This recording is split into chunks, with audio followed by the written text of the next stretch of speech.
Իդեալ համակարգը տեղաբաշխում է 1 միլիարդ դրամի գովազդային ֆոնդ նորակառույց բնակարանների բոլոր շահառուների միջև։ Յուրաքանչյուր ընտանիք կարող է ստանալ 500,000 դրամի սերտիֆիկատ, որը կդառնա ձեր առաջին քայլը բնակարանը երազանքի տուն դարձնելու ճանապարհին։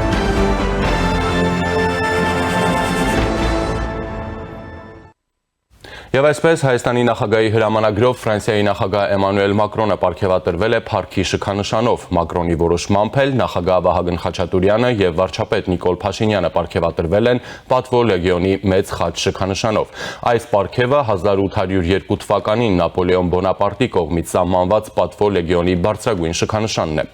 Հայաստանի նախագահի եւ վարչապետի անունից ի պատիվ Ֆրանսիայի նախագահ Մակրոնի նախագահական նստավայրում տրվել է պետական ընթրիք։ Ես բազմաթիվ առիթներ եմ ունեցել թե նախագահ Մակրոնը ինչպիսի մեծ ներդրում ունի Ֆրանսիա-Հայաստան հարաբերությունների ներկա մակարդակի համար, որը մենք կարձանագրենք Հայաստան-Ֆրանսիա ռազմավարական գործընկերության փաստաթղթի ընդունմամբ որպես նախագահ Մակրոնի պետական այցի կարևոր արդյունք, շեշտել է Փաշինյանը։ Նա ընդգծել է, որ այսօրվա մեր հանգրվանում նախագահ Մակրոնի դերը շրջադարձային է։ Այսօրվա մեր իրականության եւ տարածաշրջանային ռազմավարության ճարտարապետությունը ըստ էության ձևավորվել է 2022 թվականի հոկտեմբերի 6-ին Պրահայում տեղի ունեցած քառակողմ հանդիպման ժամանակ։ Այն մարդիկ, ովքեր ներկա չեն եղել այդ հանդիպման սենյակում, ամենայն հարգանքով ներողություն եմ խնդրում, բայց չեմ կարող ասել, որ ամբողջությամբ իրապես եւ խորապես ճանաչում են նախագահ Մակրոնին, որովհետեւ այն, ինչ ես այդ օրը տեսել եմ, այդպիսի համոզմունք, այդպիսի նվիրվածություն, այդպիսի սկզբունքայնություն, այդպիսի հետևողականություն, այդպիսի համոզվածություն, այդպիսի աներերություն, այդպիսի վճռականություն, այդպիսի որոշում, որ պատմությունը պետք է կերտվի, ես չեմ կարդացել ոչ մի գրքում, ասել է Փաշինյանը։ Ֆրանսիայի նախագահը նշել է, որ Պրահայի քառակողմ հանդիպումից հետո նա գրեթե դուրս էր մնում հետագա բոլոր հանդիպումներից, մինչև որ հակամարտությունը կարգավորվեց նախագահ Ալիևի հետ։ Այժմ իրավիճակը կարգավորվել է ու բարեբախտաբար հանդարտվել, բայց եթե մենք այդ ժամանակ ձեր կողքին էինք այս ամենը ասելու համար, ապա դա այն պատճառով էր, որ դա արդար էր։ Եվ պատմության ընթացքում ձեր երկրի, ձեր ժողովրդի մղած պայքարը միշտ եղել է արդար պայքար, ցեղասպանության դեմ, ներխուժումների դեմ եւ այդ դժվար պահերին ձեր տարածքային ամբողջականության եւ ինքնիշխանության դեմ ուղղված սպառնալիքների դեմ,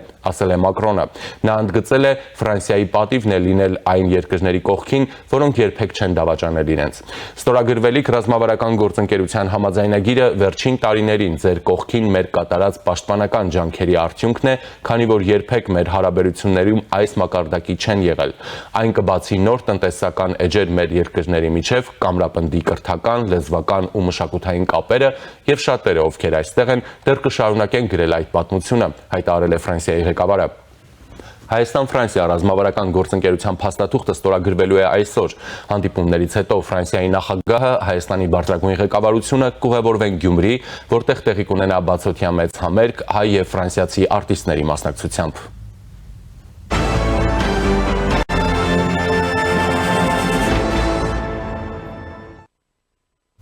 Պետական այցով Հայաստանում գտնվող Ֆրանսիայի նախագահը Հայաստանի նախագահի աշխատակազմի փոխանցմամբ վերահաստատել է Ֆրանսիայի հանձնառությունը շարունակելու աջակցությունը Հայաստանին եւ խորացնելու երկկողմ փոխգործակցությունը, մասնավորապես պաշտպանության, ենթակառուցվածքների զարգացման, արհեստական բանականության, բարձր տեխնոլոգիաների եւ հաղորդակցության բնագավառներում, դրանք դիտարկելով որպես երկարաժամկետ գործընկերության առանցքային ուղղություններ։ Անդրադառնալով տարածաշրջանային զարգացումներին, նախագահ Վահագն Խաչատուրյանը վերահաստատել է Հայաստանի հետևողական դիրքորոշումը ուղղված խաղաղության օրակարգի առաջ մղմանը, ինչպես նաև բոլոր պետությունների հետ հարաբերությունների կառուցմանը առանց նախապայմանների, փոխադարձ հարգանքի, ինքնիշխանության եւ բարիդրացիության սկզբունքների հիման վրա։ Հանդիպման ավարտին կողմերը վերահաստատել են իրենց պատրաստակամությունը շարունակելու բարձր մակարդակի քաղաքական երկխոսությունն ու արդյունավետ համագործակցությունը ի նպաստ երկու երկրների ժողովուրդների բարօրության եւ տարածաշրջանային խաղաղության ու կայունության ամրապնդման։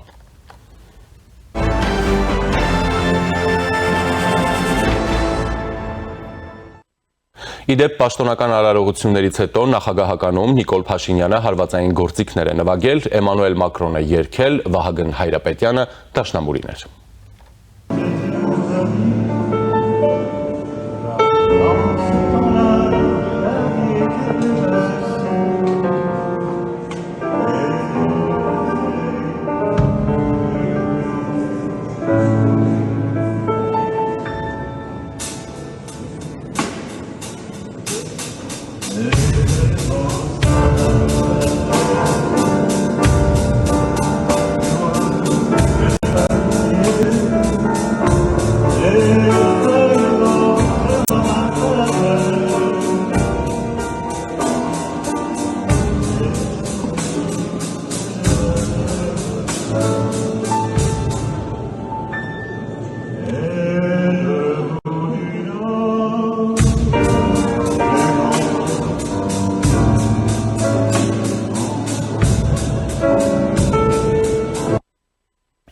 Հետո կեսգիշերն անց Հայաստանի եւ Ֆրանսիայի ղեկավարները կրկին զբոսնել են Երևանում շփվել քաղաքացիների հետ։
Այսօր առավոտյան ևս Ֆրանսիայի նախագահը վազել է Երևանում։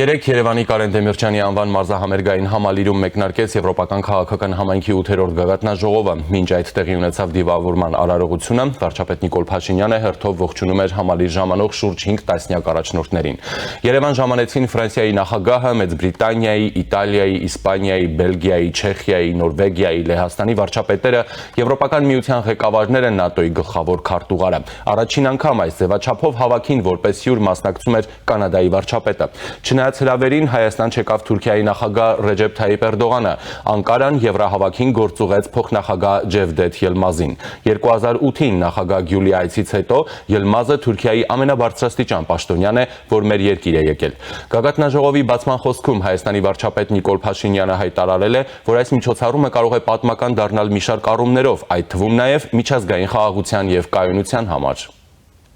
Now we have peace with Azerbaijan. It is already 2 years that we have had no casualties as a result of shootings with Azerbaijan. And these are unprecedented years since our independence.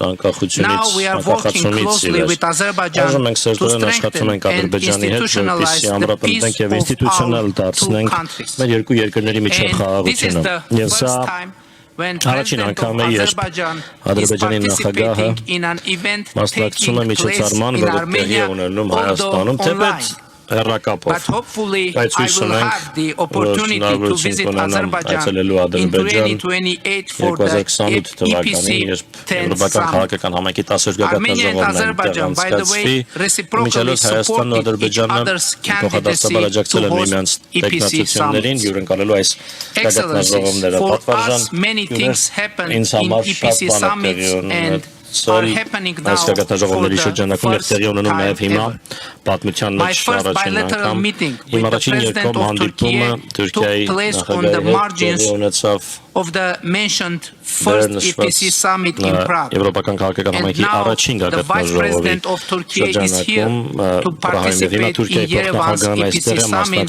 and is the first Vice President of Turkey to come to Armenia. The President of North Macedonia, Bosnia and Herzegovina, the European Parliament, Prime Ministers of the United Kingdom, Italy, Spain, Croatia, Ireland, Andorra, Finland, Estonia, Luxembourg, Norway, Slovenia, Kosovo, Liechtenstein are visiting Armenia for the first time ever. This is another reason to consider this summit historic for Armenia, not to mention the very summit of its own, which is the first European event of this scale hosted by Armenia ever. Պատմության մեջ առաջին անգամ հյուրընկալում է Հայաստանը։ Հարգելի ընկերներ, շնորհակալություն, որ համահեղինակեցիք այս պատմությունը Հայաստանի համար։ Իհարկե, այս գաղտնաժողովը կարևոր է միջազգային համատեքստի համար ևս, հատկապես հիմա, երբ աշխարհի առջև ահագնացող եւ բազմակի մարտահրավերներ են ծառայում Ուկրաինայից մինչև Մերձավոր Արևելք։ Ես հանդգնում եմ հուսալ, որ մեր քննարկումների եւ for becoming historic. Խոսակցությունների արդյունքում այս գաղտնաժողովը կարող է պատմական գաղտնաժողով դառնալ միջազգային խաղաղության եւ կայունության համար նույնպես։ Եվ ես մաղթում եմ հաջողություն եւ հետեւողականություն այս նպատակին հասնելու ճանապարհին։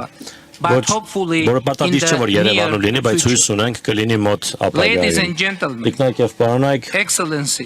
մեծարգո հյուրեր, հարգելի ընկերներ, Այժմ ես Եվրոպական քաղաքական համայնքի 8-րդ գաղտնաժողովը հայտարարում եմ բացված եւ մեզ մաղթում արգասաբեր, բովանդակալից եւ ապագային միտված քննարկումներ, շնորհակալություն։ Փաշինյանը նշել է, որ հույս ունի, որ 2028 թվականին հնարավորություն կունենա այցելել Ադրբեջան, երբ Եվրոպական քաղաքական համայնքի գագաթնաժողովը անցկացվի այդ երկրում։ Նա հիշեցրել է, որ Ադրբեջանի նախագահը առաջին անգամ մասնակցում է Հայաստանում անցկացվող միջոցառման, թեկուզ եւ հեռավար ձևաչափով։ Փաշինյանը հավելել է, որ Հայաստանը եւ Ադրբեջանը փոխադարձաբար աջակցել են միմյանց տեխնացությունները Եվրոպական քաղաքական համայնքի գագաթնաժողովները հյուրընկալելու համար։ Նա նաեւ նշել է, որ իր առաջին հանդիպումը Թուրքիայի նախագահի հետ տեղի ունեցել Պրահայում Եվրոպական քաղաքական համայնքի առաջին գագաթնաժողովի շրջանակում։ Նրա խոսքով Թուրքիայի փոխնախագահն է մասնակցում Երևանում անցկացվող գագաթնաժողովին։ Փաշինյանը հավելել է, սա Թուրքիայից առաջին փոխնախագահն է, ով այցելել է Հայաստան։ Գագաթնաժողովին տեսակապով միացած Ադրբեջանի նախագահ Իլհամ Ալիևը նշել է, որ մենք ավելի քան 9 ամիս խաղաղ ապրում ենք եւ սովորում ենք ապրել խաղաղության մեջ։ Մեզ համար եւ մեր գործընկերների համար խաղաղությունը արդեն իրականություն է։ Անցած տարվա օգոստոսին Սպիտակ տանը Վաշինգտոնում Հայաստանն ու Ադրբեջանը ստորագրեցին ընդհանուր հռչակագիր, նախագահ Տրամպը դա նույնպես ստորագրեց որպես վկա։ Հայաստանի եւ Ադրբեջանի արտաքին գործերի նախարարները նախաստորագրեցին այս համաձայնագրի տեքստը եւ մեզ համար եւ վստահ եմ մեր հայ գործընկերների համար խաղաղությունն արդեն իրականություն է։ Այդ փաստից հետո Ադրբեջանը միակողմանիորեն հանեց բոլոր տարանցման սահմանափակումները, որոնք դրված էին դեռ 90-ականների սկզբին,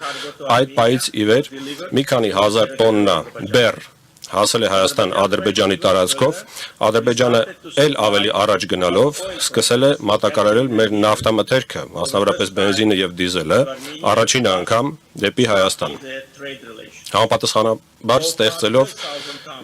հենք մեր առևտրային հարաբերությունների համար։ Մի քանի հազար տոննա նավթամթերք արդեն արտահանվել է դեպի Հայաստան։ Եվս մեկ ձեռքբերում խաղաղության այս օրակարգի ներքո դա փոխկապակցվածությունն է, Տրամպի ճանապարհը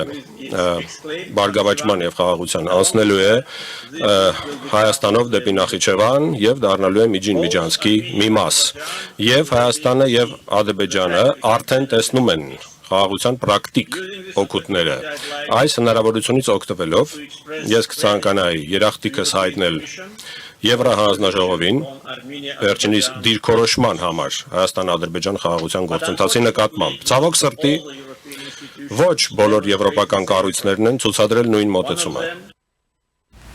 Իլհամ Ալիևը ելույթում պնդել է, որ Եվրախորհրդանը թիրախավորում է Ադրբեջանը, տարածելով զրպարտանք եւ սուտ մեղադրել Հայաստանի մասին բանաձևեր ընդունելու մեջ։ Նրան հակադարձել է Եվրախորհրդանի նախագահ Ռոբերտա Մեցոլան, նշելով. Եվրամիության խորհրդարանը ընտրված ներկայացուցիչներով ժողովրդավարական մարմին է, որի բանաձևերն ընդունվում են մեծամասնության ձայնով։ Դրա արդյունքները գուցե անհարմարություններ են ստեղծում շատերի համար, բայց մենք երբեք չենք փոխի մեր աշխատակարգը եւ այն դիրքորոշումը, որը որդեգրում ենք, ասել է Մեցոլան։ Մի շարք ուշագրավ հայտարարություններ է արել Եվրոպական խորհրդի նախագահը, պատմական որակելով Երևանում անցկացվող եվրոպացի առաջնորդների հավաքը, Անտոնիո Կոշտան հայտարարել է, թե հայ-ադրբեջանական համաձայնությունների շնորհիվ բարելավվել են Հայաստանի եւ Թուրքիայի հարաբերությունները։ Նա նաեւ խիզախ է որակել Նիկոլ Փաշինյանի քայլերը, նշել, որ Հայաստանը ավելի է մոտեցել Եվրոպային եւ դա արժե տոնել։ Այսօր Եվրոպական քաղաքական համայնքի գագաթնաժողովն իսկապես պատմական է։ Պատմական է, որովհետև առաջին անգամ է, որ ԵՔՀ-ն հանդիպում է այստեղ, Հարավային Կովկասում, Հայաստանին դնելով Եվրոպայի սրտում, հենց այնտեղ, որտեղ Հայաստանը պատկանում է։ Հաշվի առնելով վերջինիս հինավուրց պատմությունը։ Սա պատմական է, քանզի այսօրվա գագաթնաժողովը հնարավոր է դարձել Հայաստանի եւ Ադրբեջանի միջև կնքված համաձայնության շնորհիվ, համաձայնության, որը խաղաղության պատմություն է Եվրոպայի համար, Եվրոպայում, որը պետք է տոնվի մի աշխարհում, որտեղ պատերազմները կարծես թե գերակայում են։ Այս համաձայնագրի շնորհիվ է, որ բարելավվել են հարաբերությունները Հայաստանի եւ Թուրքիայի միջև եւ այդ շնորհիվ է, որ այս տարածաշրջանն անցել է փոխակերպման ճանապարհին։ Փոխկապակցված ռազմավարական արդյունաբերական ոլորտները, շուկաները, տրանսպորտային միջանցքները, թվանշային ցանցերը եւ էներգետիկ փոխկապակցվածությունը այսօր ավելին են, քան պարզապես ապրանքները։ Նրանք վստահություն են ձևավորում, ստեղծում աշխատատեղեր եւ հարևաններին հնարավորություն տալիս կապվել պրակտիկ գործընկերական հարաբերությունների եւ համատեղ աճի ներքո։ Եվրամիությունը պատրաստ է վստահելի գործընկեր դառնալ եւ այս տեսլականը դարձնել իրողություն, ապահովելով այս պահի անդառնալիությունը, խաղաղության եւ հնարավորությունների բարգավաճման։ Կենսական նշանակություն ունի ամրապնդել Հայաստանի ժողովրդավարությունը, պայքարել արտաքին ազդեցությունների եւ ապատեղեկատվության դեմ։ Հայկական ժողովրդավարության ապագան ընկած է Հայաստանի քաղաքացիների ձեռքում միայն։ Կա երրորդ պատճառը, թե այսօրվա գագաթնաժողովը պատմական։ Առաջին անգամ է, որ մենք հրավիրել ենք ոչ եվրոպացի գործընկերոջ, Կանադայի վարչապետ Մարկ Կարնին, ով մասնակցում է գագաթնաժողովին Եվրոպական քաղաքական համայնքի։ Բարի ողջույններս, Մարկ։ Ամենաինտրիգային այցերից մեկը Ուկրաինայի նախագահի ներկայությունն էր Երևանյան հավաքին Վոլոդիմիր Զելենսկին առաջին անգամ էր Հայաստանում։ Նա նշել է, որ մենք պետք է Պուտինին մղենք դեպի դիվանագիտություն։ Այս ամռանը Պուտինը պիտի որոշի, թե ինչ է անելու, ավելի է ընդլայնելու պատերազմը, թե անցնելու է դիվանագիտության։ Զելենսկին կոչ է արել եվրոպացի առաջնորդներին առաջ մղել Ռուսաստանի դեմ պատժամիջոցների հերթական փաթեթը, որը ուղղված կլինի ռուսական նավթարդյունաբերության, ռազմաարդյունաբերության ու բանկերի դեմ։ Խոսելով Մոսկվայում մայիսի 9-ին առանց ռազմական տեխնիկայի նախատեսված շքերթի մասին Զելենսկին ասել է, առաջին անգամ է, որ նրանք չեն կարողանա ռազմական տեխնիկայով անցկացնել շքերթը, որովհետև վախենում են, որ դրոնները կբզզան Կարմիր հրապարակի վերևում։ Սա նշանակում է, որ նրանք հիմա ուժեղ չեն, այդ պատճառով մենք պետք է շարունակենք ճնշումը պատժամիջոցների միջոցով։ Գելի առաջնորդներ, կարևոր է, որ այսօրվա լայնամասշտաբ ձևաչափ աշխատում է եւ շնորհակալ եմ Հայաստանի վարչապետ պարոն Փաշինյանին հյուրընկալության եւ լավ կազմակերպման համար եւ իհարկե պետք է սրանից սկսեմ, որովհետեւ սա շատ կարևոր է։ Մենք մաղթում ենք Հայաստանին եւ Ադրբեջանին բացառապես խաղաղություն, որը իհարկե կայուն կլինի, համապարփակ կլինի, տևական կլինի եւ կայուն խաղաղություն կլինի։ Մենք մաղթում ենք ձեզ պարոն վարչապետ, նախագահ Ալիև եւ երկուսիդ էլ մաղթում ենք սա երկու պետություններին։ Չափազանց մեծ թվով երկրներ այսօր ներկայացված եւ շատ կարեւոր է որ Հայաստանը այսօր հանդես է գալիս բոլոր եվրոպացիների հետ միասին եւ առաջին անգամ է որ 24 տարվա ընթացքում իմիջիայլոց որ Ուկրաինայի նախագահը այց է կատարում եւ սա իսկապես նշանակալի փաստ է, սա ցույց է տալիս մեր միասնականության մասշտաբը նրանց ովքեր արժևորում են կյանքը եւ ես համաձայն եմ Անտոնիոյի հետ իսկապես շատ համաձայն եմ որ Մակարնի մեզ հետ է եւ ժամանակն է որ մենք պետք է մեր ընդհանուր արժեքները Կանադայի հետ վերածենք Կանադայի եւ Եվրոպայի համար հնարավորությունների։ Հարգելի բարեկամներ, մարտահրավերները հստակ են եւ ակնհայտ է, մենք բոլորս տեսնում ենք, որ Իրանում պատերազմը շարունակում է դեռ չվճռված լինել եւ այն կարող է անկայունության պատճառ դառնալ տևականորեն եւ այն կարող է բարձրացնել կյանքի արժեքը բոլորի համար եւ առաջին հերթին մեր էներգետիկայի եւ անվտանգության համագործակցությունը պետք է իրական համագործակցության վրա հիմնված լինի եւ մենք պետք է կարողանանք օգնել միմյանց նախապատրաստվել ձմեռվանը եւ գործ ունենալ էներգետիկ մարտահրավերների հետ եւ բացի դրանից պիտի ձգտենք երկարաժամկետ լուծումների Հորմուզի անցքում եւ նաեւ Ուկրաինայի դեմ Ռուսաստանի պատերազմը շարունակում է նույնքան կատաղի լինել որքան նախկինում եւ այս ամառը լինելու է այն պահը երբ Պուտինը պիտի որոշի թե ինչ պիտի անի այնուհետ այն պիտի ընդլայնի պատերազմը թե պիտի անցում կատարի դիվանագիտության եւ մենք պիտի մղենք նրան դեպի դիվանագիտություն Ռուսաստանը Մայիսի 9-ին շքերթ է կազմակերպելու Մոսկվայում ռազմական տեխնիկայով եւ եթե դա տեղի ունենա առաջին անգամ է լինելու սա բազմաթիվ տարիների ընթացքում որ նրանք չեն կարողանալու թույլ տալ իրենց ռազմական տեխնիկա ցույց տալ եւ վաղսպրող ԱԹՍ-ները բզալու են Կարմիր հրապարակի վրա եւ սա ցույց է տալիս որ նրանք ուժեղ չեն եւ մենք պետք է շարունակենք մեր պատժամիջոցները նրանց դեմ եւ 20-րդ փաթեթը պիտի առաջ մղենք եւ շնորհակալ եմ բոլոր առաջնորդներին Եվրամիության Անտոնիո Ուրսուլա շատ շնորհակալություն եւ հատկապես այն պատժամիջոցները որոնք միտված են ռուսական նավթին, ռազմարտունաբերությանը եւ ռուսական բանկերին։ Մենք պետք է շարունակենք այս ճնշումը, մենք պետք է մղենք Ռուսաստանին դեպի դիվանագիտություն։ Զելենսկին եւ Փաշինյանը հանդիպում ունեցան, Ուկրաինայի նախագահը հայտարարեց, որ լավ հանդիպում էր Նիկոլ Փաշինյանի հետ։ Կարևոր է, որ մենք վերականգնենք մեր երկրների միջև ակտիվ երկխոսությունը, քննարկեցինք տարածաշրջանում ստեղծված իրավիճակը եւ անվտանգության մարտահրավերներն ու սպառնալիքները։ Նաեւ խոսեցինք տնտեսական գործընկերության զարգացման մասին։ Ես առաջարկեցի վերսկսել տնտեսական համագործակցության միջկառավարական համատեղ հանձնաժողովի աշխատանքը եւ դրա հաջորդ նիստը անցկացնել այս տարի Կիևում։ Շնորհակալություն Հայաստանին եւ վարչապետ Նիկոլ Փաշինյանին կազմակերպման համար ներկայացված են շատ երկրներ եւ դա շատ բան է նշանակում։ Այն ցույց է տալիս մեր միասնության մասշտաբը եւ այդ միասնությունը այսօր իրական ուժ ունի, նշել է Վոլոդիմիր Զելենսկին, իդեպ ռուսական կողմը Կրեմլի պրոպագանդիստներն ու տարբեր պաշտոնյաներ Փաշինյանին եւ Զելենսկուն նախորդից մինչ այս պահը շարունակում են ծաղրել։ Հայաստանի ղեկավարը մի շարք հանդիպումներ է ունեցել, վարչապետ Փաշինյանը եւ ՆԱՏՕ-ի գլխավոր քարտուղար Ռյուտեն քննարկել են Հայաստան-ՆԱՏՕ համագործակցության ընթացքին առնչվող հարցեր։ Միացյալ Թագավորության վարչապետ Քիր Սթարմերի հետ Հայաստանի վարչապետի հանդիպման արդյունքներով հաղորդվել է, որ երկու երկրները ռազմավարական գործընկերության հռչակագիր են ստորագրել։ Սա Մեծ Բրիտանիայի ղեկավարի առաջին այցն է Հայաստան։ Թուրքիայի փոխնախագահ Ջևդետ Ելմազի հետ Հայաստանի վարչապետի հանդիպմանը միացել էին նաեւ երկու երկրների պաշտոնական բանագնացներ Ռուբեն Ռուբինյանը եւ Սերդար Քլեչը, որոնք վերջերի տարիներին բանակցում են Հայաստան-Թուրքիա կարգավորման շուրջ։ Հաղորդվում է, որ Անիի կամուրջը համատեղ վերականգնելու մասին արձանագրություն է ստորագրվել, սակայն ժամկետների մասին չեն նշել։ Գագաթնաժողովին կայացան պանելային քննարկումներ Եվրոպայում հիբրիդային սպառնալիքների, ժողովրդավարության դիմակայունության, տնտեսական անվտանգության թեմաներով։ Այս տարվա Գագաթնաժողովի կարգախոսն է կերտելով ապագան, միասնություն եւ կայունություն Եվրոպայում։ Վարչապետ Փաշինյանի հետ նիստը նախագահում էր Եվրոպական խորհրդի նախագահ Անտոնիո Կոշտան։ Գագաթնաժողովը ավարտվեց Նիկոլ Փաշինյանի եւ Անտոնիո Կոշտայի համատեղ հայտարարությամբ, այդ թվում եւ Հարավային Կովկասի տարածաշրջանում կայունության, Ուկրաինային աջակցության վերաբերյալ խոսքերով։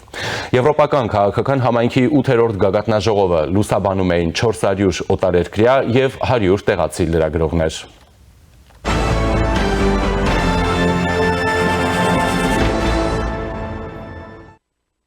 Այսօր Հայաստան-Եվրամիություն գործընկերության համար եւս պակաս կարևոր օր չէ։ Եվրոպացի բարձրաստիճան պաշտոնյաների մասնակցությամբ Երևանում մեկնարկում է Եվրամիություն-Հայաստան անդրանիկ գագաթնաժողովը, ընդունվելու է համատեղ հռչակագիր։ Մայիսի 5-ից 6-ը անցկացվելու է նաեւ արտգործնախարարության ամենամյա Երևանյան երկխոսություն դիվանագիտական ֆորումը։ Ամենամյա այս հավաքին ներկայացուցիչներ են լինելու նաեւ Թուրքիայից եւ Ադրբեջանից։ Հարավային Կովկասում խաղաղության թեմայով պանելային քննարկմանը մասնակցելու են Հայաստան-Թուրքիա կարգավորման գործընթացում Երևանի եւ Անկարայի ներկայացուցիչներ Ռուբեն Ռուբինյանը եւ Սերդար Քլչը։ Քննարկմանը նաեւ ադրբեջանցի բանախոս է ելույթ ունենալու Թոփչուբաշով կենտրոնի ղեկավար Ռուսիվ Հուսեյնովը, որը քաղաքասարակության այցերի շրջանակում արդեն եղել է Երևանում։ Թուրքիա եւ ադրբեջանցի այլ փորձագետներ են հաստատել մասնակցությունը Երևանյան ֆորումին։ Թուրքիայից Հայաստան է գալու նաեւ Սևծովյան տնտեսական համագործակցության կազմակերպության առաջին գլխավոր քարտուղարի տեղակալ Մերվե Կավակիչը։ Եվ նշեմ, որ այս պահին Ֆրանսիայի նախագահ Էմանուել Մակրոնը գտնվում է Ծիծեռնակաբերդում, հարգանքի Թուրքեմատոցում հայոց ցեղասպանության զոհերի հիշատակին եւ նախագահական նստավայրում տեղի է ունեցել Եվրոպական միության ղեկավարության դիմավորման պաշտոնական արարողությունը, նրանց ողջունել է հանրապետության վարչապետը եւ նրանց հետ այժմ տեղի է ունենում առանձնազրույցներ, որից հետո մեկնարկելու է Հայաստան-Եվրամիություն առաջին գագաթնաժողովը։ Դե իսկ այժմ զրուցելու եմ սոցիալ-դեմոկրատ հնչակյան կուսակցության կենտրոնական վարչության ատենապետ Համբիկ Սարաֆյանի հետ։ Ողջույն պարոն Սարաֆյան, շնորհակալություն միանալու համար։ Ողջույն։ Պարոն Սարաֆյան, ներողություն, ձեզ սպասեցրեցինք երկար, փորձեցինք հնարավորինս հակիրճ ամփոփել նախորդի եւ այսօր արդեն իսկ մեկնարկած կարևոր իրադարձությունները։ Եվ այսպես, Եվրոպական քաղաքական համայնքի գագաթնաժողով ինչ է այն տալիս Հայաստանին, քաղաքական ինչպիսի ազդեցություն ունի եւ հեռանկարի կամ այսպես ասենք Եվրամիության դրա առանձին երկրների եւ հենց այդ կառույցին ավելի մոտ լինելու ճանապարհի հեռանկարի իմաստով, սա ինչ նշանակություն ունի Հայաստանի համար։ Նախ առաջին հերթին պիտի նշենք եւ կարծում եմ չկա որևէ հայ, որ այս երևույթով ոչ միայն ոգևորված է, այլ նաեւ այսպես կոդեպնդված, որ Հայաստանը իսկապես դարձել է կարևոր երկիր արդեն, այսինքն մենք երկիրը չենք եւ ուրեմն մենք հիմա դարձել ենք այնպիսի երկիր, որտեղ նաև այսպիսի շատ մասշտաբային, շատ լուրջ մի միջոցառում է կազմակերպվում։ Ուրեմն սա առաջին հերթին։ Երկրորդ անշուշտ ավելի կարևորը Հայաստանի համար տեղի ունեցող այս ուրեմն քաղաքական գործընթացներում կողմնորոշման եւ նաև փոխվող ճարտարապետության միջազգային իր տեղը գտնելու ձգտումն է։ Եվ այդ ձգտումը բնականաբար բերում է նաև մեզ այս պահին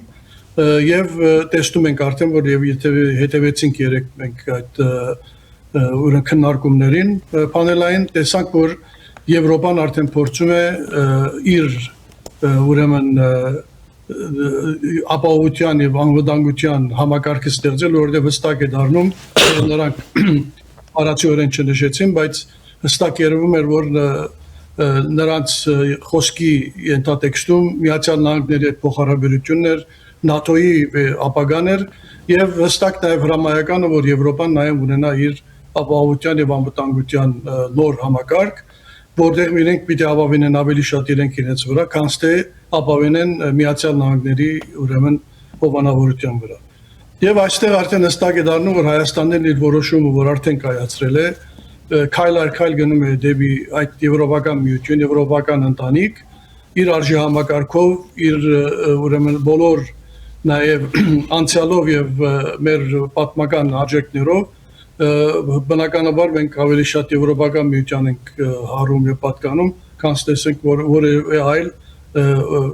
միության կամ կազմակերպության։ Ես կարծում եմ, որ սա իսկապես պատմական բացառիկ մի երևույթ է եւ հուսով ենք, որ սա նաեւ իր արդյունքները պիտի տա գալիք օրերին, մանավանդ եթե նկատի ունենանք, որ Ֆրանսիայի հետ արդեն ռազմավարական դաշինքը կնքելը, դա նաև հավելյալ ուրեմն գործնական քայլ է Հայաստանին ավելի այսպես ապահով եւ ավելի անվտանգ եւ նաև զարգացման հնարավորություն ստեղծելու համար։ Շատ լավ։ Կողմնորոշումների մասով դուք որակեցիք տեղի ունեցողը պատմական, բացառիկ, շատ կարևոր եւ կարևորեցիք Հայաստանի կողմնորոշումները, ասացիք, որ Հայաստանը որոշել է եւ գնում է դեպի եվրոպական ընտանիք, բայց Հայաստանը տարբեր ինտեգրացիոն, այսինքն հակադիր բոլորովին այլ ինտեգրացիոն միավորումների մեջ է շարունակում լինել, հա, այստեղ խնդիր չկա, այս Եվ դուք նշեցիք, որ չկա երևի հայ, որը չգոտեպնդվի այս տեղի ունեցողով, չոգևորվի եւ այլն, ես հիշեցնեմ, որ նախորդին գագաթնաժողովին զուգահեռ մայրաքաղաքի փողոցներում տեղի էին ունենում բողոքի ակցիաներ, տարբեր քաղաքական ընդդիմադիր քաղաքական ուժերի ներկայացուցիչներ տեղի ունեցողը որակում էին որպես հակառուսականություն, որ Բրյուսելը Երևանին տանում է Մոսկվայի հետ թշնամության, ասում էին, խոստանում են Բրյուսել, բայց սա ցույց է տալիս, որ տանում են Անկարա ու նման բաներ, այսինքն կան այդպիսի հայեր, ովքեր բնավ ոգևորված չեն տեղի ունեցել։ Եվ այս բոլորը համադրելով, ինչպես է Հայաստանը գնում դեպի եվրոպական ընտանիք։ Տեսեք, շատ հստակ է, որ մենք գտնվում ենք բոլորովին այլ համակարգում, եւ սա, այսինքն հակասություն իսկապես պիտի առաջանա այն պահին, երբ ասենք Հայաստանը արդեն գործնական քայլ անի դեպի Եվրոպա։ Հստակ է բոլորիս համար, որ չի կարող Հայաստանը եւ ԵԱՏՄ-ի եւ Եվրոպական միության անդամ լինել, նաեւ տնտեսական եւ մաքսային առումներով, եւ սա բոլորն էլ հասկանում են եւ գիտեն, բայց կա գործընթաց, եւ այդ գործընթացը արդեն մեկնարկը տրված է եւ այստեղ կարեւոր է շատ հաշվենկատ առաջարժվելը եւ առանց շտաբելու, առանց հավելյալ հակասություններ ստեղծելու, այսպես շատ հաստատակամ քայլերով շարժվել դեպի առաջ, որովհետեւ հստակ է այսօր, որ իսկապես Հայաստանը տնտեսապես կախվածություն ունի այսօր Ռուսաստանից եւ ԵԱՏՄ-ից եւ ԵԱՏՄ-ի շուկայից։ Եվ բնականաբար անխոհեմ կլինի այսպես շատ կտրուկ քայլեր առնել եւ դուրս գալ այդ համակարգից, երբ մենք դեռ պատրաստ չենք ուրեմն միանալու Եվրոպական միության շուկային եւ նաեւ այդ գործնական քայլերը դեռ առնված չեն։ Հստակ է նաեւ, որ եթե մենք մասշտաբային առումով ենք վերցնում, ես լսում էի ուրեմն Էստոնիայի վարչապետի ելույթը կամ հարցազրույցը առաջին ուրեմն հերոստատուսմեկով եւ այդտեղ նկատեցի, որ նա մի ակնարկ արեց, որ ես համաձայն եմ այդ ակնարկի հետ, այն առումով, որ Եվրոպական միության շուկան համեմատել չի կարելի ԵԱՏՄ-ի շուկայի հետ։ Եվ որովհետեւ ԵԱՏՄ-ի շուկա հիմնական, այսպես կարելի ասել, գնորդը Ռուսաստանն է, իսկ Եվրոպան դա հսկա շատ ավելի մեծ կատարողություն եւ կարողություն ունեցող համակարգ է, կարելի ասել, եւ եթե հնարավորություն ստեղծվեց Հայաստանին, կարծում եմ, որ շատ ավելի արդյունավետ է լինել Հայաստանի համար, քան ասենք Ռուսաստանի հետ։ Հիմա այստեղ կարող է պիտի նաեւ մի բան հաշվի առնենք, որ մենք ցամաքային սահման չունենալով Ռուսաստանի հետ, ոչ էլ ծովային։ Այդ առումով որևէ այդպես խնդիր չունենք հերավորությունների եւ այլ հարցերի հետ կապված, որովհետեւ նույն հերավորությամբ էլ ասենք կարելի է Եվրոպայի հետ համագործակցել։ Այնպես որ այո, այդ օրը պիտի գա եւ բնականաբար նաեւ բոլորն էլ հասկանում են, տեսնում են, որ այդ ուղղությամբ ենք գնում։ Հիմա եթե մենք սկսենք մտածել կամ մտահոգվել, որ ինչպես հագազդեցություն է լինելու, ուրեմն երբեք այդ հնարավորությունից չենք կարողանալու օգտվել եւ նաեւ այսօրվա այս միջազգային այս խառնաշփոթի մեջ կողմնորոշվելու նաև հնարավորությունից պիտի զրկենք, եթե մենք ամեն անգամ պիտի հաշվի առնենք, որ ինչպես են հագազդելու, ասենք, մեր այլ երկրներ։ Բոլոր երկրները նման նորմալ, այսօր Հայաստանը վարում է արտաքին քաղաքականություն, որ բխում է իր ազգային շահերից։ Եվ ասենք, եթե այդ ազգային շահերը մեզ մղում են դեպի Եվրոպա, ուրեմն մենք պիտի գնանք Եվրոպա, բայց ինչպես ասեցի, հաստատակամ քայլերով, այլ ոչ թե որևէ կտրուկ քայլեր անելով, որոնք մեր տնտեսության հարված կարող են հասցնել։ Պարոն Սարոֆյան, այդ համատեքստում կխնդրեմ անդրադառնալ Թուրքիայի ներկայացուցչի այստեղ լինելուն, գնահատել նրա այցը եւ այդ համատեքստում դիտարկել նաեւ Հայաստան-Թուրքիա կարգավորման գործընթացում Թուրքիայի հետ սահմանի բացումը որքան կարող է նպաստել, որպեսզի այդ հակազդեցությունները փոքրինչ ավելի մեղմվեն։ Թուրքիան մաքսային միության անդամ է Եվրամիության հետ։ Իհարկե, տեսեք, շատ հստակ է, որ տարածաշրջանային խաղաղությունը մանավանդ հարևանների հետ մեր Հայաստանի ուրեմն խաղաղ համակեցությունը եւ նաեւ համագործակցությունը տնտեսական այլ ոլորտներում մեծապես փոխում է մեր հաշվարկները, որովհետև ամբողջ այդ տրամաբանությունը, որ մենք Ռուսաստանից կախվածության մեջ ենք ընկել, բխում էր այն ուրեմն հանգամանքից, որ մենք ունենք երկու ողերիմ թշնամիներ, որոնք մեզ ուզում են կործանել տարին 12 ամիս օրը 24 ժամ։ Ու այդ վախերից ելնելով այսպիսի ռազմավարական դաշնակից դարձավ մեզ Ռուսաստանը, բայց ինչպես տեսանք, դա օգտագործվեց մեր դեմ, որովհետև փաստորեն այնքան ժամանակ որ Հայաստանը հակամարտության մեջ է Ադրբեջանի հետ եւ նաեւ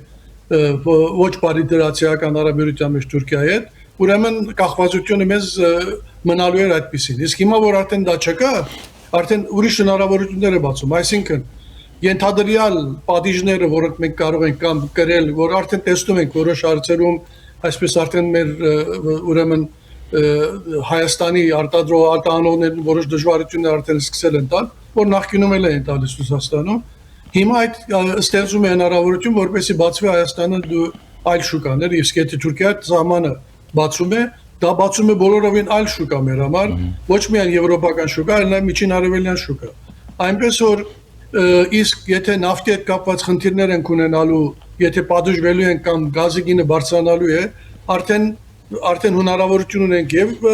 Իրանի հետ մեր հարաբերություններում եւ ինչու՞ չէ նաեւ Ադրբեջանի հետ խաղաղության պայմաններում արդեն մեր գնումները այնտեղից են։ Այսինքն ստեղծում է հնարավորություն, որ այդ դամոկյան սերի նման մեր գլխից կախված թուրը որ գոյություն ուներ, հիմա արդեն այդ ազդեցությունը չունի, որովհետեւ դա Ռուսաստանը դա է հասկանում եւ դրա պատճառով է ամեն ինչ արվում, որպեսզի հանկարծ Հայաստանը չփոկվի իր այսպես արբանյակային վիճակից, որ այդքան տարիներ գտնվում է։ Եվ Մակրոնի հետաքրքիր արտահայտությունը նաև դրա վերջախոս վկայություններ, չէ՞ որ ասեց 8 տարի առաջ նման գագաթնաժողով այստեղ անել հնարավոր չէր, որովհետև մենք բոլորս համարում ենք, որ Հայաստանը արբանյակ է Ռուսաստանի։ Ինչքան բան է փոխվել այդ 8 տարվա ընթացքում եւ այսօր Հայաստանը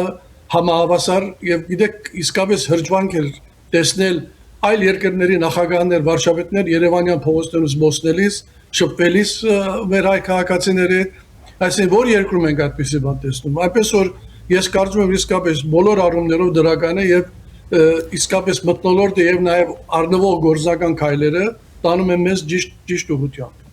Պարոն Սարաֆյան, նաև կխնդրեմ, որպեսզի անդրադառնանք Ուկրաինայի նախագահի այցին, նրա ելույթներին, որովհետև պարզ է, որ նա իր ելույթի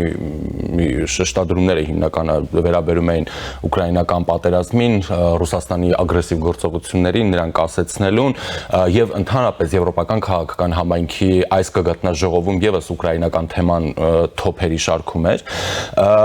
Այս համատեքստում իհարկե քննադատվում է Հայաստանը, Հայաստանի իշխանությունը, որ Զելենսկու ներկայությամբ նրա հայտարարություններով Հայաստանը վերածվում է, այսպես ասենք,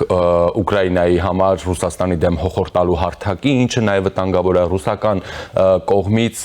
տարբեր պաշտոնյաներ, նաև Կրեմլի պրոպագանդիստներ նախորդ սկսած ծաղրում եւ տարբեր հայտարարություններ են անում Զելենսկու ներկայության, նրա հայտարարությունների Փաշինյան-Զելենսկի հանդիպման վերաբերյալ։ Եվ այդ հանդիպման մեջ նաև կարևորվեց, որ կողմերը պայմանավորվել են առևտրատնտեսական համագործակցության ոլորտում զարգացնել հարաբերությունները եւ տնտեսական միջգերատեսչական հանձնաժողովների նիստ գումարել արդեն այս տարի Կիևում։ Տեսեք, հստակ է, որ սա դուրեկան բան չի Ռուսաստանի համար, բայց ծիծաղելի է մտածել, որ այսինքն եթե Զելենսկին գնում է Ամերիկա եւ Ամերիկայում այդ ելույթն է ունենում, նույն հագազդեցություն ունենում են իրենք, կամ ասենք որևէ այլ երկրում եվրոպական կամ Հայաստանի պարագան փոքրինչ այլ է։ Այո, հիմա խնդիրը ինչն է այստեղ։ Մենք պատասխանատու չենք, Հայաստանը պատասխանատու չէ Զելենսկու հայտարարություններին։ Այնպես որ Զելենսկին իր քաղաքական Զելենսկին Հայաստանը ժամանել այս գագաթնաժողովի շրջանակներում, այնպես չէ որ Հայաստանը ժամանել հատուկ նրա համար, որ ինքը այսպես երկկողմանի, այսպես հարաբերության զարգացման առումով հակադրվի Հայաստանը Ռուսաստանին։ Հիմա պարզ է, տհաճ է պատկերը որպես երևույթ, թե ասենք Զելենսկին Երևանում այդ հայտարարություններն անումանամանդ Ռուսաստանին բաժամիջոցները շարունակելու եւ այլ առումներով, բայց մենք պիտի նայենք այս ավելի լայն պատկերին։ Իսկ լայն պատկերը այն է, որ ինչպես ասեցի, եթե Եվրոպայի անվտանգության ճարտարապետությունը եթե փոխվում է եւ ինչպես տեսանք նրանք 5.5% բոլոր երկրները խոստում են տվել որ պիտի դրամադրեն իրենց անվտանգության ուրեմն զարգացման ես դա նշանակում է որ այդ ճարտարապետության մեջ կարևոր դեր է խաղալու Ուկրաինան հստակ է սա եւ մանավանդ տեսեք Իրան ռուս արմենիա Իսրայելը իրանական Ամերիկա ուրեմն իրանական պատերազմում հանկարծ փոխվեց Ուկրաինայի դերը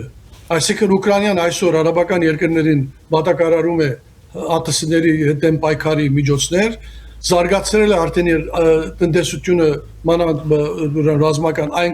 այն մակարդակի է բարձրացրել որ այսօր Ռուսաստանը հսկայական խնդիրներ է ունենում ռազմաճակատի վրա ու նաև այսինքն եթե թվում էր որ այսպես մի քիչ էլ եթե շարունակվի կարողանալ է հասնել նպատակներին այսօր բոլորովին հակառակ իրականություն է եւ եթե իսկապես այդ զարգացումը տեղ ունենա սա նրանց ամենա այսպես վերջին մտահոգությունը պիտի լինի դե պիտի ծաղրեն որովհետեւ ուրիշ բան ասելիք չունեն եւ անելիք չունեն բայց մեր համար շատ կարեւոր է ինչպես ասեցի օրինակ Ուկրաինան այնպես չէ որ մենք Հայաստան եւ Ուկրաինա մեր հարաբերությունները լավ վիճակում են լավ վիճակում չեն նաև այն հանգամանքից ելնելով որ Ուկրաինան Գուամի որպես մասնակից Ադրբեջանի դաշնակիցն է հիմա Հայաստանը պիտի բոլորի հետ ինչպես բոլոր երկրները Ռուսաստանն էլ մեր ներառյալ մենք նույն մեղադրանքը կարող ենք Ռուսաստանին անել չէ՞ որ Ադրբեջանի հետ լավ հարաբերություն է Ադրբեջանի զենքեր մատակարարում եւ այլն մնացյալ բոլոր մեղադրանքները որ տարիների ընթացքում արել ենք այսինքն իրենք իրավունք ունեն մենք իրավունքը չունենք Մեր համար կարևոր է նայել լինելու որ Հայաստանը վարելու է այն քաղաքականություն որ այսօր վարում է, այսինքն հստակ տրամաբանված ուրեմն շատ այսպես հաստատակամ եւ նաեւ կանխատեսելի իր գործընկերների կողմից արտաքին քաղաքականություն եւ բազմավեկտոր այդպիսին է այն որ խոսում էր կոմպլեմենտար քաղաքականության մասին նախորդին կամ նախկինում այս իրական կոմպլեմենտար քաղաքականությունը սա է, այսինքն դու վարում ես բոլորի հետ նորմալ հարաբերություններ եւ ռազմավարական դաշինքներս կնքում եւ միջազգային նահանգների հետ եւ այսօր Ֆրանսիայի հետ եւ այսպիսով կարողանում ես դու քեզ ապահովագրել միակողմանիորեն կախվածությունից եւ սա հնարավորություն է տալիս քեզ մանևրելու ինչպես բոլոր երկրներն են մանևրում եւ կարողանում են եթե մի հենարան են կորցնում մյուս հենարանի վրա հենվել որպեսզի կարողանան իրենք այսինքն դիմակայել իրենց մարտահրավերները իսկ մենք ամբողջ 30-35 տարի մի կողմից ենք կախված մի կողմի կմահաճույքից ենք կախված եւ եթե նրանց ինչ որ չափով նրանց շահերն ու մեր շահերը չհամընկնեին մենք վնասվողն ենք որ պատմականորեն միշտ այդպես է եղել եւ 20 թվականին տեսանք թե ինչ տեղի ունեցավ առավել եւս 22-ին եւ 23-ին այնպես որ ես այսպես ըմբռնումով եմ մոտենում կամ պիտի մոտենանք ես կարաչարկեի Ռուսաստանի կողմից հնչող բոլոր մեղադրանքներին կամ նաև Հայաստանում նրանց շահերը սպասարկողների ուրեմն մեղադրանքներից կամ դժգոհությունից կարևոր չի կարևոր այն է որ ինչ է գետնի վրա տեղ ունենում եւ ինչի է հասնում Հայաստանը իսկ մնացյալը